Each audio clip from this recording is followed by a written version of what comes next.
భూమి మీద ఏదైనా ఒక అద్భుతమైన విషయం అంటూ ఏమైనా ఉన్నదా? అది దేవుని సంఘమని చెప్పాలి. మరి అలాంటి అద్భుతమైన సంఘము ఏమై ఉన్నది? అందులో ఇమిడి ఉన్న విశేషాలు ఏమిటి? ఈ విషయాలను పరిశీలిద్దాం. మిత్రులారా, ప్రేమధార కార్యక్రమానికి స్వాగతం పలుకుచున్నాం. దేవుని మహాకృపను బట్టి మీరందరూ క్షేమంగా ఉన్నారని భావిస్తున్నాం. ఈ అధ్యయనాలు మీకు ఆశీర్వాదకరంగా ఉంటున్నాయని భావిస్తున్నాం. నేటి నుండి మనము అపోస్తలుడైన పౌలు తిమోతికి వ్రాసిన మొదటి పత్రిక ధ్యానాలను ప్రారంభించుకోబోతున్నాం. ఈ కార్యక్రమం ద్వారా ఈ పత్రిక యొక్క నేపథ్యంతో పాటు ఇది ఏ ఉద్దేశంతో వ్రాయబడింది అనే విషయాలను వివరంగా తెలుసుకుందామా? ఊహించలేని మేలులతో నింపిన నా యేసయ్యా, నీకు నా వందనం. ఊహించలేని మేలులతో నింపిన నా యేసయ్యా, నీకు నా వందనం. వర్ణించగలనా నీ కార్యము, వివరించగలనా నీ మేలులను. వర్ణించగలనా నీ కార్యము, వివరించగలనా నీ మేలులను. ఊహించలేని మేలులతో నింపిన నా యేసయ్యా, నీకు నా వందనం. ఊహించలేని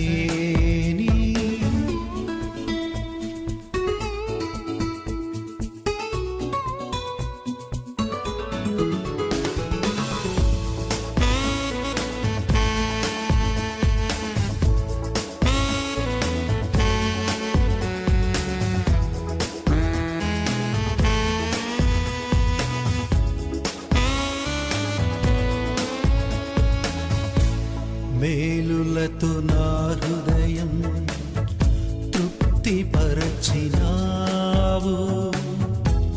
రక్షణ పాత్ర పూచి నిన్ను స్తుతియుతును. మేలులతో నా హృదయం తృప్తిపరచినావు. రక్షణ పాత్ర పూచి నిన్ను స్తుతియుతును. ఇశ్రాయేలు దేవుడా, నా రక్షకా, స్తుతియుతును నీ నామమును. ఇశ్రాయేలు దేవుడా, నా రక్షకా, స్తుతియుతును నీ నామమును. ఊహించలేని మేలులతో నింపిన నా యేసయ్యా, నీకు నా వందనం. ఊహించలేని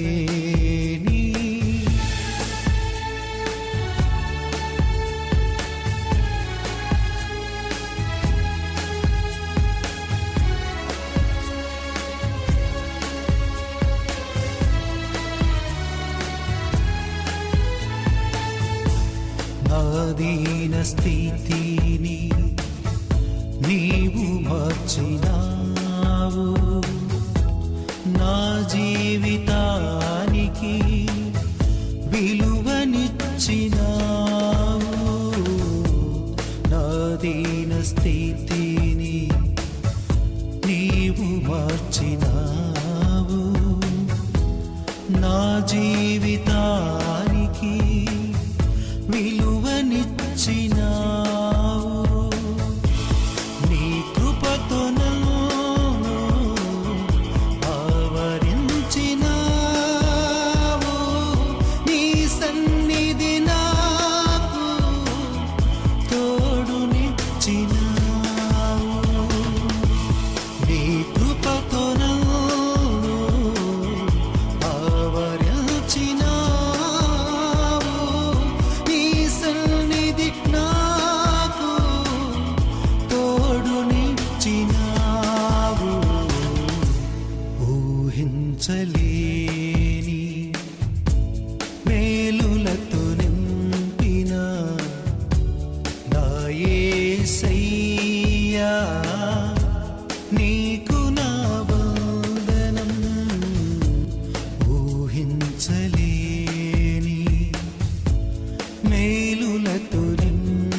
యేసయ్యా నీకు నా వందనం వర్ణించగలనా నీ కార్యముల్ వివరించగలనా నీ మేలులు వర్ణించగలనా. క్రీస్తునందు ప్రియమైన ప్రేమధార కార్యక్రమాల వీక్షకులందరికీ మన ప్రభువైన యేసుక్రీస్తు శ్రేష్టమైన పవిత్రమైన నామములో శుభములు తెలియజేస్తున్నాం. నేటి నుండి మనము అపోస్తులైన పౌలు తిమోతికి వ్రాసిన మొదటి పత్రికను ప్రారంభించుకోబోతున్నాం. ఈనాటి పాఠంలో మొదటి తిమోతి పత్రిక యొక్క ఉపోద్ఘాతాన్ని గురించి తెలుసుకుంటాం. తిమోతికి వ్రాసిన మొదటి పత్రిక పౌలు వ్రాసిన కొత్త పత్రికల సమూహాన్ని మనకు పరిచయం చేస్తుంది. ఇవి 3 అనగా 1, 2 తిమోతి పత్రికలు మరియు తీతు పత్రిక. వీటిని పాస్టరల్ ఎపిజల్స్ లేక కాపరి పత్రికలు అని అంటారు. ఎందుకంటే ఇవి స్థానిక సంఘాలకు సంబంధించినవి. ఉదాహరణకు ఈ కాపరి పత్రికలు ఎఫెసీ పత్రికకు భిన్నంగా ఉంటుంది. అనగా పౌలు సంఘాన్ని క్రీస్తులో ఉన్న విశ్వాసుల శారీరకంగా మరియు సంఘం కలిగి ఉన్న మహిమాపూర్ణమైన అద్భుతమైన స్థానంగా చెబుతారు. క్రీస్తు శరీరంలో ఉన్న విశ్వాసులందరితో రూపొందిన అదృశ్యమైన సంఘము భూమిపై స్థానిక సమూహాలుగా స్థానిక సంఘాల్లో తనను తాను వ్యక్తపరుస్తుంది. ఒక భవనంపై పెద్ద గోపురం, ఆ గోపురంలో గంట, ముందు భాగంలో ప్రసంగ వేదిక మరియు సంగీత బృందంలో మధురంగా పాడే గాయకుల సమూహం ఉండడాన్ని బట్టి ఇది క్రైస్తవ పద్ధతి లేదా క్రొత్త నిబంధన ప్రకారము స్థానిక సంఘం అని అర్థం కాదు. స్థానిక సంఘం అనగానే దానికి కొన్ని గుర్తించదగిన లక్షణాలు ఉండాలి. ప్రియులారా, ఈ 3 పత్రికలు పౌలుతో కలిసి పనిచేసిన తిమోతి, తీతు అనే 2 యువ ప్రసంగికులకు రాయబడ్డాయి. వారు పౌలు సేవ ద్వారానే క్రీస్తు మార్గంలోకి రాబడ్డారు. ఈ 2 యవనస్తులు పౌలుకు సహాయకులుగా ఉన్నారు మరియు స్థానిక సంఘం గురించి పౌలు వారికి సూచనలు ఇచ్చాడు. ఈ 3 పత్రికల్లో పౌలు ఎక్కువగా 2 విషయాలతో వ్యవహరిస్తాడు. అవేమిటంటే, 1 సంఘము యొక్క విశ్వాస సిద్ధాంతము మరియు 2 సంఘం యొక్క ప్రవర్తన. సంఘము లోపల ఆరాధన సరిగ్గా ఉండాలి. సంఘము వెలుపల మంచి పనులు అనగా సత్క్రియలు కనిపించాలి. ఆరాధన అనేది లోపల ఉండాలి, పనులు లేదా క్రియలు అనేవి వెలుపల కనిపించాలి. ఈ విధంగానే సంఘము అనేది తనను తాను వ్యక్తపరచాలి. పౌలు ఈ 2 విషయాలను ఈ 3 పత్రికల్లో కూడా వివరిస్తాడు. ఉదాహరణకు 1వ తిమోతి పత్రిక 1వ అధ్యాయంలో విశ్వాసం అనగా సంఘం యొక్క విశ్వాసము, దాని సిద్ధాంతం వివరించబడితే 2వ అధ్యాయంలో సంఘం యొక్క క్రమం వివరించబడింది. ఇక 3వ అధ్యాయము సంఘ పరిచారకుల గురించి, 4వ అధ్యాయము రాబోయే విశ్వాస భ్రష్టతను గురించి వివరిస్తుంది. మరియు 5 మరియు 6 అధ్యాయాలు సంఘ పరిచారకుల కర్తవ్యాలను గురించి తెలియజేస్తాయి. ఇక 2వ తిమోతి పత్రికలో పౌలు మొదటి అధ్యాయంలో సంఘం యొక్క కష్టాలను గురించి మరియు 2వ అధ్యాయంలో సంఘం యొక్క కార్యాచరణను గురించి వ్యవహరిస్తాడు. ఇక 3 మరియు 4 అధ్యాయాల్లో సంఘం యొక్క విశ్వాస భ్రష్టత మరియు సంఘం యొక్క విధేయత నిబద్ధతను గురించి వివరించబడింది. ఇక తీతుకు వ్రాసిన పత్రికలో కూడా అదే ముఖ్యాంశం కొనసాగుతూ ఉంటుంది. 1వ అధ్యాయము సంఘము యొక్క క్రమంను గూర్చి, 2వ అధ్యాయము సంఘం యొక్క సిద్ధాంతంను గూర్చి మరియు 3వ అధ్యాయము సంఘం యొక్క మంచి పనులను గూర్చి వివరిస్తాయి. ఈ విధంగా సంఘము లోపల విశ్వాసము మరియు సంఘం వెలుపల ప్రవర్తన అనేవి ఉంటాయి. అనగా సంఘము లోపల ఆరాధన మరియు సంఘం వెలుపల మంచి పనులు అనేవి ఉండాలి. ప్రియులారా, నేటి సంఘం తనను తాను స్థానిక సమూహముగా వ్యక్తపరుస్తుంది. ఇది మొదట ఒక భవనాన్ని నిర్మిస్తుంది. అయితే పౌలు కాలంలో మాత్రం అలాగూ జరగలేదు. వారికి ఎటువంటి భవనాలు లేవు. అది వారికి ఒక అవసరం లేని విషయంగా ఉండింది. ఎందుకంటే వారు భవనాలను నిర్మించాలి అని అనుకోలేదు. వారు సాధారణంగా ఇళ్లలోనూ మరియు బహుశా ప్రజా భవనాల్లో కలుసుకునేవారు. ఎఫెసులో పౌలు తురన్ను అనే వ్యక్తి యొక్క పాఠశాలను ఉపయోగించాడని మనకు తెలుసు. బహుశా పౌలు దానిని అద్దెకు తీసుకొని ఉండవచ్చు. పౌలు ప్రతిరోజు మధ్యాహ్న విశ్రాంతి సమయంలో ఒక పెద్ద ఆడిటోరియంను ఉపయోగించాడని నేను భావిస్తున్నాను. అతని ప్రసంగాలను వినడానికి ప్రజలు ప్రతి చోట నుండి వచ్చేవారు. దాన్ని ఒక స్థానిక సమూహంగా పరిగణించవచ్చు. కాలక్రమేణా అది ఎఫెసులో ఒక స్థానిక సంఘంగా రూపుదిద్దుకుంది. ఒక స్థానిక సమూహంగా ఉండాలంటే సంఘానికి కొన్ని ప్రత్యేక లక్షణాలు అంటూ ఉండాలి.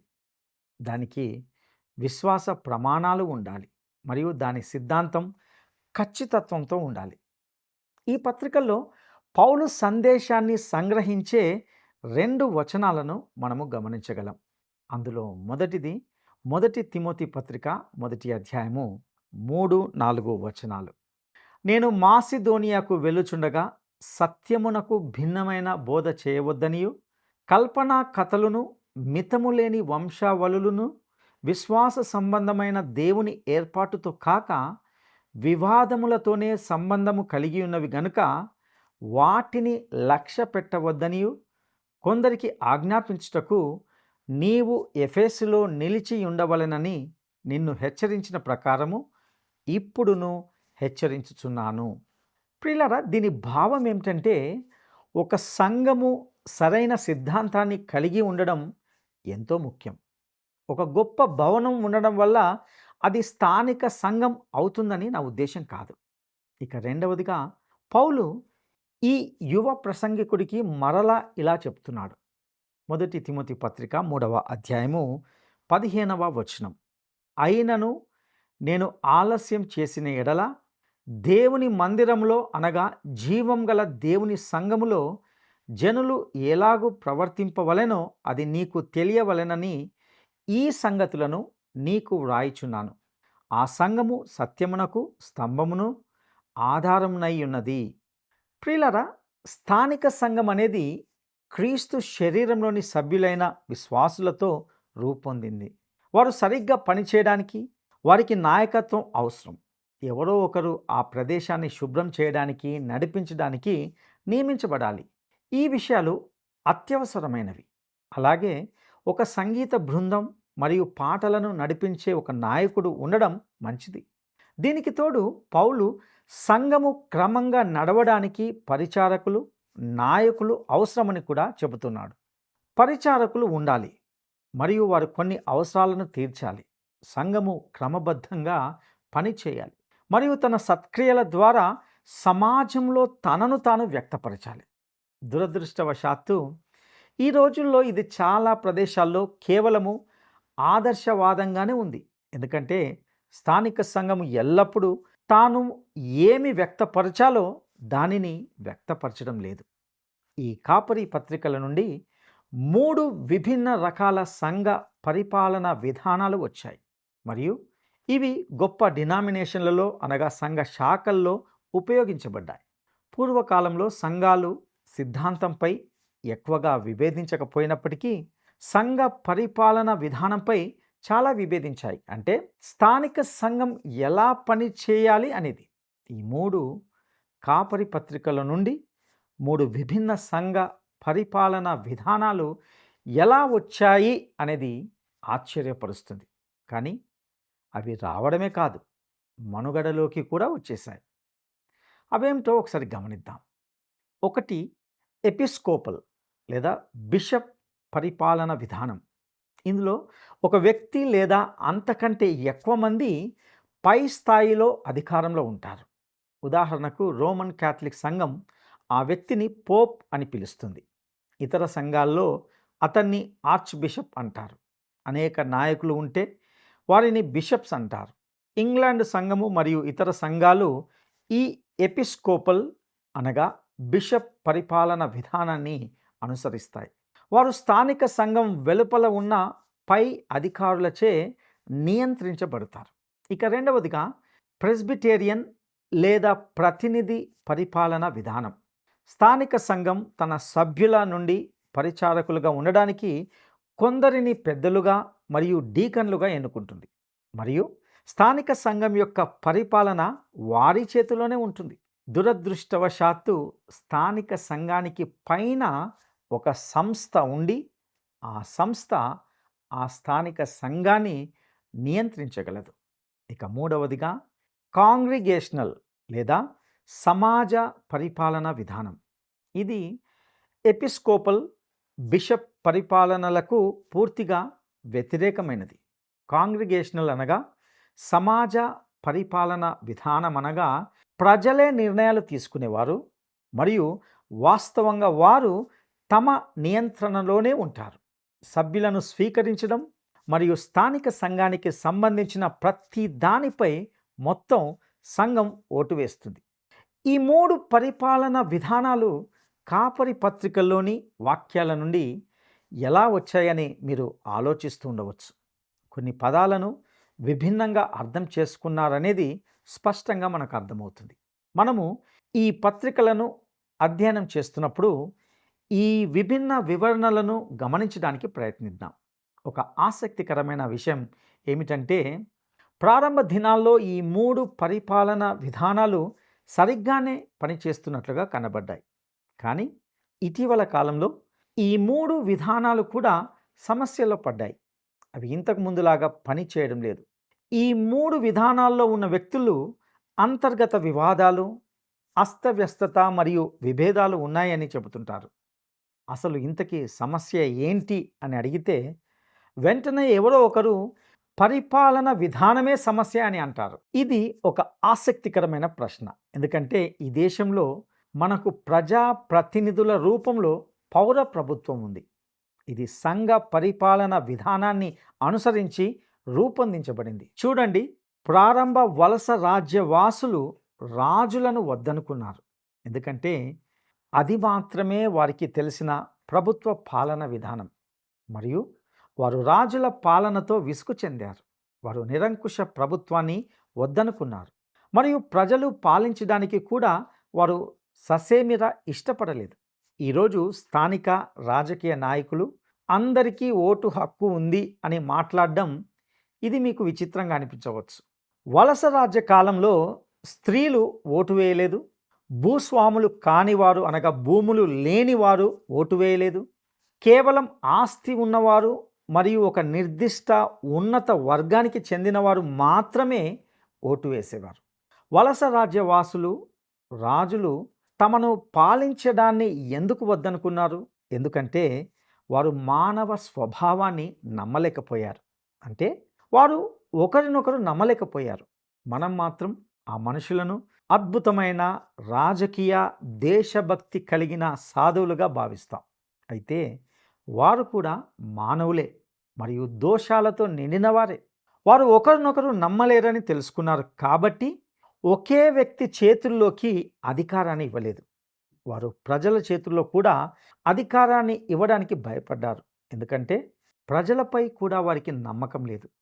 మెజారిటీ తప్పు కాకూడదని లేదా ప్రజల స్వరం దేవుని స్వరం అని చెప్పినప్పుడు రాజకీయ నాయకుడు ఉద్దేశించిన భావనకు అది విరుద్ధం అవుతుంది. అలాంటప్పుడు మన సంఘ పరిపాలన విధానాలు ఎందుకు సరిగ్గా పనిచేయడం లేదు? పౌలు ఈ పత్రికలో చెప్పినదేమిటంటే, పరిపాలన విధానము ఎంత ముఖ్యమైనదైనప్పటికీ అధికారంలో ఉన్న వ్యక్తుల యొక్క స్థాయి మరియు వారి పాత్ర కంటే అది అంత ముఖ్యం కాదు. ఈ పత్రికలు సంఘ పెద్దలకు, పరిచారకులకు సంబంధించి కావలసిన కొన్ని అర్హతలను వివరిస్తాయి. ఉదాహరణకు మితమైన వ్యక్తి, ఏకపత్ని పురుషుడు మొదలైనవి. ఈ అవసరాలు అత్యంత ముఖ్యమైనవి మరియు స్థానిక సంఘాల్లో చర్చనీయాంశాలుగా ఉంటున్నాయి. కానీ ఇక్కడ మరింత ముఖ్యమైన విషయం ఉంది. అదేమిటంటే, ఆ నాయకుడు అనేవాడు తన బాధ్యతల్లో అభివృద్ధి చూపుతూ నాయకత్వపు సామర్థ్యము కంటే కూడా మంచి గుణగణము కలిగిన వాడై ఉండాలి. అదే నాయకులకు అత్యంత ప్రాథమికమైన అవసరం. పౌలు మనకు ఇది తెలియజేయడానికి ప్రయత్నిస్తున్నాడు. పరిచారకులు ఆధ్యాత్మికంగా ఉండాలి, ఎందుకంటే అధికార స్థానంలో ఉన్న వ్యక్తులు సరిగ్గా లేకపోతే ఏ వ్యవస్థ అయినా సరిగ్గా పనిచేయదు. వారు సరిగ్గా లేనప్పుడు అది కాంగ్రిగేషనల్ లేదా సమాజ పరిపాలనా విధానమైన, ఎపిస్కోపల్ లేదా బిషప్ పరిపాలనా విధానమైన, లేదా ప్రెస్బిటేరియన్ ప్రతినిధి పరిపాలనా విధానమైన ఏది అక్కడ పనిచేయదు. నా ప్రియ స్నేహితుడా, అసలైన సమస్య ఇదే. ఈరోజు రాజకీయాల్లో, సంఘంలో కూడా ఇదే సమస్య. మనము ఒక వ్యక్తిని ఎన్నుకున్నప్పుడు అతడు తన వృత్తిలో విజయవంతంగా ఉండాలి. అతనికి నాయకత్వ సామర్థ్యం ఉండాలి. ఇవన్నీ మంచి అర్హతలు అని నేను భావిస్తున్నాను. అయితే ముఖ్యంగా అతడు ఆధ్యాత్మిక వ్యక్తియా కాదా అని మనము నిర్ణయించుకోవాలి. పౌలు ఆత్మీయ సంఘ నాయకుని యొక్క 2 అంశాలను గూర్చి ఇందులో నొక్కి చెప్తాడు. మొదటగా అతడు విశ్వాసము కలిగిన వ్యక్తి అయి ఉండాలి.